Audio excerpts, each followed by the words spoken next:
My name is Grace. I am 74 years old. And on Mother's Day, my own family turned me into a joke. That morning, the sun was shining softly through the windows when I arrived at my daughter Danielle's house.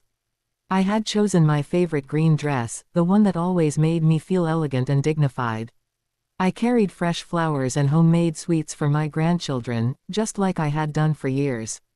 "Grandma Grace!" The children shouted as they ran toward me. Their small arms wrapped around my legs, and for a brief moment, my heart felt full. That moment of warmth almost made me forget the loneliness I had been carrying for so long. Michael, my son-in-law, barely acknowledged me.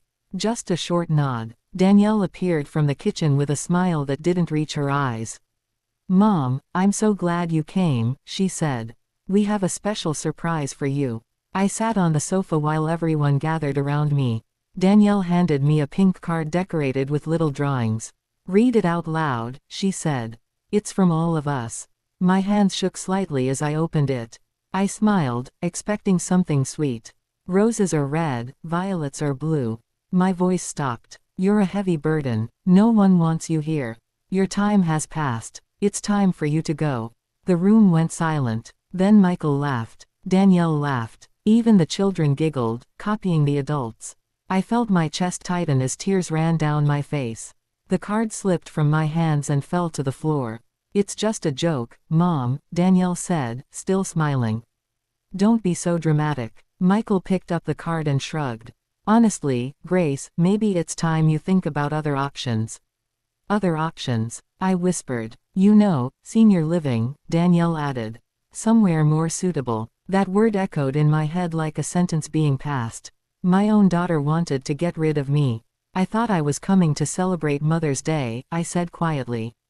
"You are," Michael replied. "But we have our own lives now." I stood up slowly, my legs trembling. "I think I should go." No one stopped me. That night, in my silent house, I cried until there were no tears left. But something inside me changed. The humiliation had opened my eyes. As I sat in my old armchair, memories flooded back. Danielle's father had left when she was just 3 years old.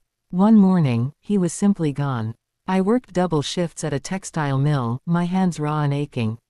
I sold my mother's jewelry so Danielle could go to university. I cleaned offices at night just to support her dreams. When she graduated, she hugged me tightly. "We did it, Mom." "Yes, we did." I paid for half her wedding. I helped with the down payment on her house. When the grandchildren were born, I became their babysitter, cook, cleaner, for free. I walked to their house every morning before sunrise. "I don't know what we'd do without you," Danielle used to say. But slowly, gratitude turned into expectation. My advice became interference. My help became annoying. When Michael lost his job, I sent them money every month. When he found work again, they never told me to stop. I became invisible, except when they needed something. When I got sick with a high fever, Danielle didn't come.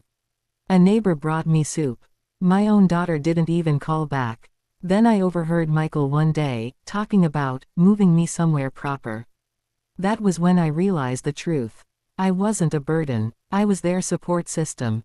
And they had forgotten my value. What they never knew was that I wasn't poor. I had inherited a beachfront condo in Nassau. I had investments quietly growing. Nearly $400,000. I lived modestly because I believed love mattered more than money.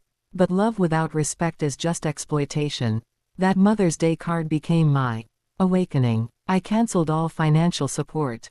I changed my will. Everything now goes to a foundation that helps abandoned seniors. I created a small trust for my grandchildren, only accessible if they maintained a real relationship with me. Then I booked a first-class ticket to Nassau. Not to escape. To begin. I wrote letters explaining everything, calmly, clearly, without anger. I left them on my table.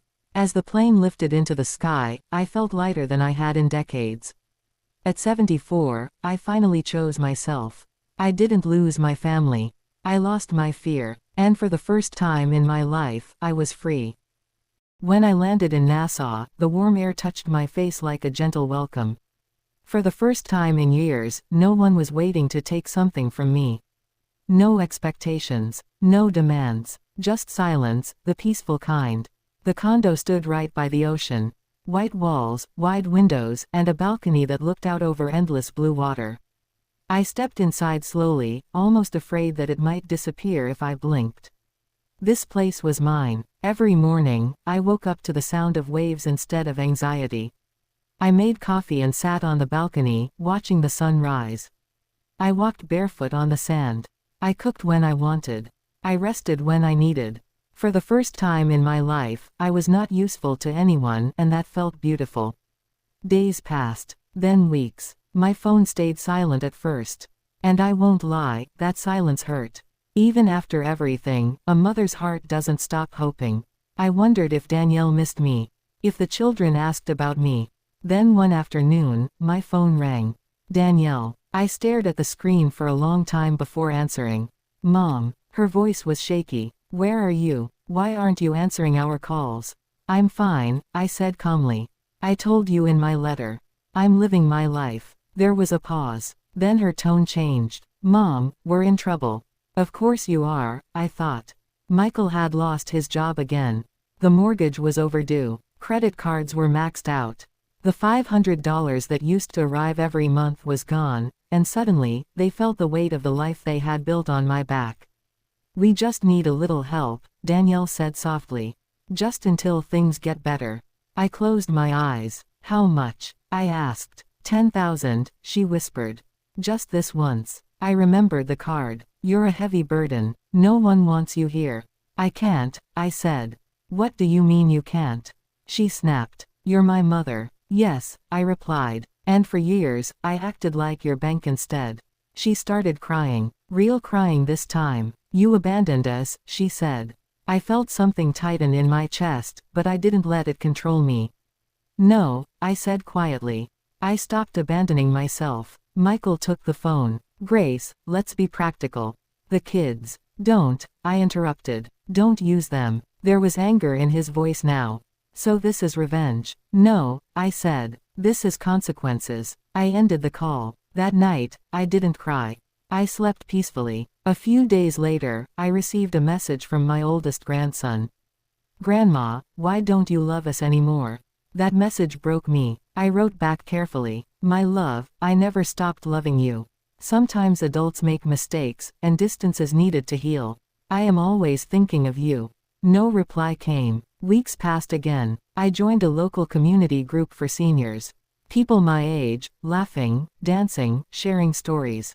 No one treated me like a burden. They listened when I spoke. They respected me. One woman said, "You have such a strong presence. You must have lived a powerful life." I smiled. Yes, I said. I finally am. Back home, things were falling apart for Danielle and Michael. I heard through mutual acquaintances. Arguments. Stress. Bills piling up. Without me, they had to face reality. One evening, another call came. Danielle again. Her voice was different this time.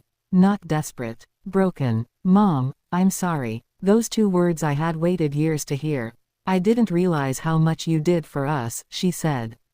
I didn't protect you. I let them laugh at you. I stayed silent. I don't want money, she continued quickly. I want my mother back. My heart trembled, but wisdom held me steady. I can be your mother again, I said slowly. But not your servant, not your wallet, not your burden. She cried quietly. I understand, she whispered. Good, I said, because this time, things will be different.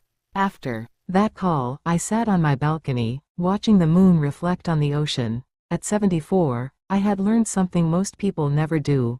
Love without boundaries is self-destruction. And self-respect is not cruelty.